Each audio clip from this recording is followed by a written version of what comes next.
right. Now, Miss Turner, you are Miss Prowell's neighbor.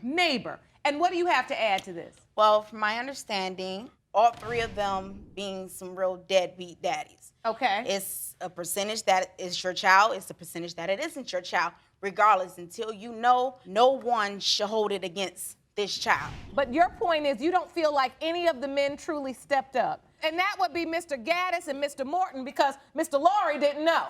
If you ask me, I have been Ethan's other parent. Taking me to my doctor's appointments. I've been to doctor's appointments. She was also there. She wanted labor at my Does he house. help me with the groceries? No. Who are you? Know she had friends. Like, Miss Turner, thank you for your testimony. You may be seated.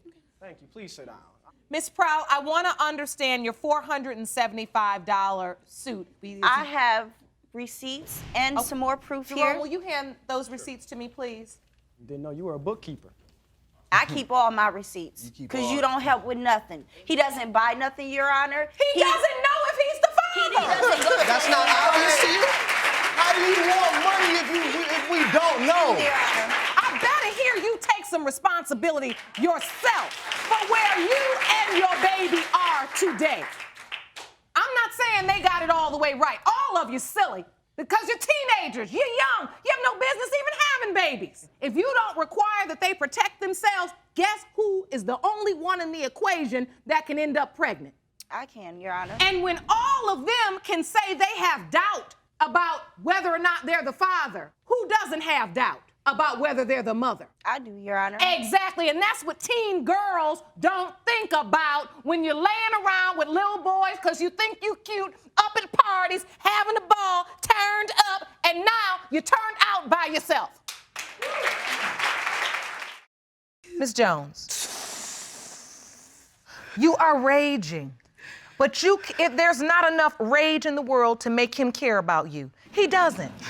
Now, the other problem is, Mr. Fowler, you wrong as the day is long because you know you don't want to be a family with her, and yet you using her as your own personal 7-Eleven, open 24 hours, right? 7 days a week for your convenience. Your Honor, how can I No, with a stranger? no. I wasn't a stranger last night. I get what you're doing. Everybody in here gets what you're doing. You playing with fire. To be honest, Your Honor, I just need hope. I just need hope to leave him alone. Listen. And you know what? We're gonna get you some help. This right here, this has been a very emotionally exhausting hearing for you. So I feel for you. I really do. Because this is a lot of time you done spent with this one. Running behind him, trying to make a family, only to have him stand up and talk about how he really has no intention. I didn't know she was a stranger. How Listen, Mr. Fowler, see, all right, we're gonna go to the results in a minute, but let me take y'all to school since y'all obviously dropped out. This is the school of life. What you all don't understand is that sex and intimacy creates a bond whether you like it or not. Now, it's a bond even without the baby. Put the baby on the top, that's a bond for life. You may not think it is, but it is. You really shouldn't be doing the act if you don't understand the act, because then you'll know where you're at based on the act, and you won't be here in this courtroom. So every woman you lay down with unprotected that ends up pregnant, you want to wonder why she's standing in the courtroom. He's the daddy, whining about your little raggedy self, because I don't know either. I'm gonna be honest. The only thing I do know is because once you impregnate a woman, there is a connection there that you being crazy and acting a fool, and even you saying I don't love you, can't break. Because if it is your child, that's a piece of you she's carried. Do you get it? Your Honor, how can you Do you get it? Do you get it? Yes, but how can you fall in love with a Okay, stranger? there you go. So what do you mean? How can you fall in love with a stranger? It's not about falling in never seen love. her before. You I met her at a having party. unprotected sex with a stranger, and that's why you making babies all over the place. And that's what you gonna stop. Miss Thorpe, so what happens after he gets these results back? He comes to you and tells you he did it? No, Your Honor, I was at work at the time. He actually texted me and told me that the DNA test came back and that the twins were not his. At the time, I didn't respond automatically because, like I said, I was at work. So he ended up getting very upset and ended up posting it all over social media and telling everybody. He posted all over social media and told everybody that the DNA test came back and that the kids were not his. Did you also post, Mr. Morris, that you didn't do the test properly? No.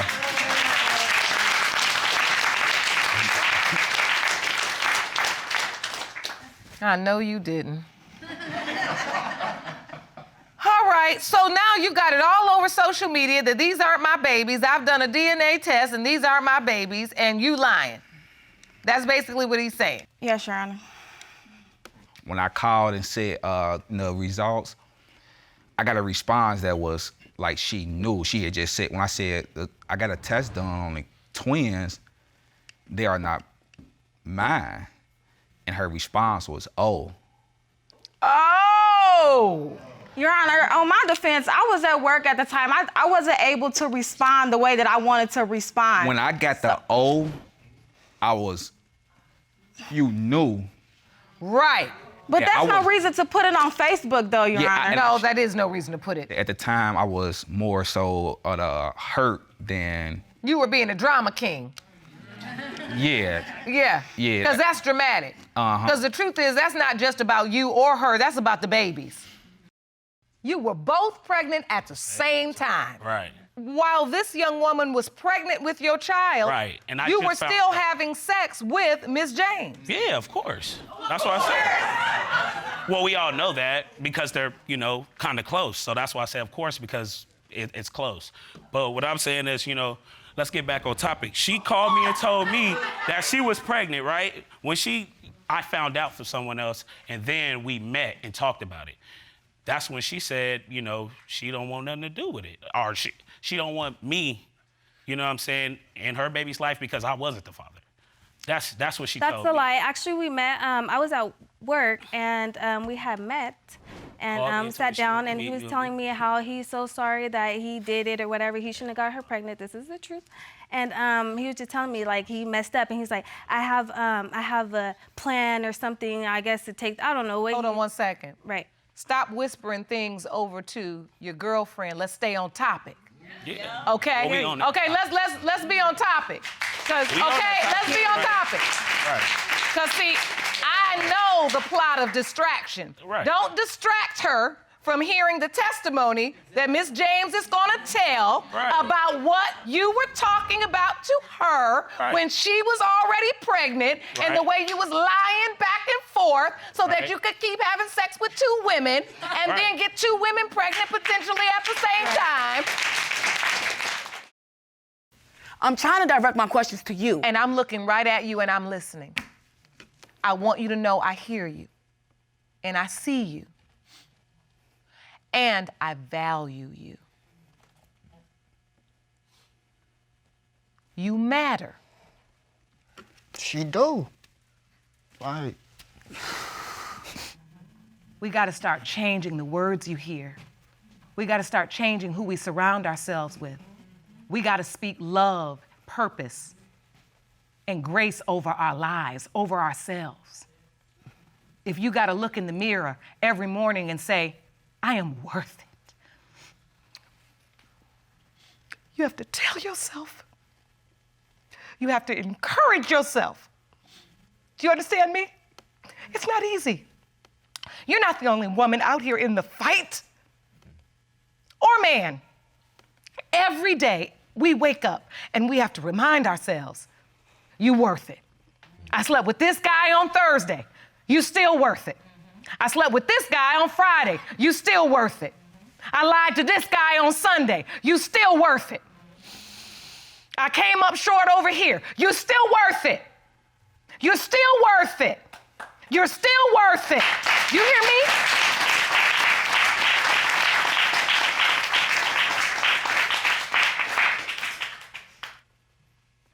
Whether Mr. Drumgold, Mr. Matthews, Mr. Rich, whether any of them are the father or they're not, you still worth it. Time to break free. Okay? And that's why we're here. That's why we don't just have this court case. That's why we have Dr. Jeff standing by, because you just don't do this 1, 2, 3. Are you ready for the results? Yes, I am.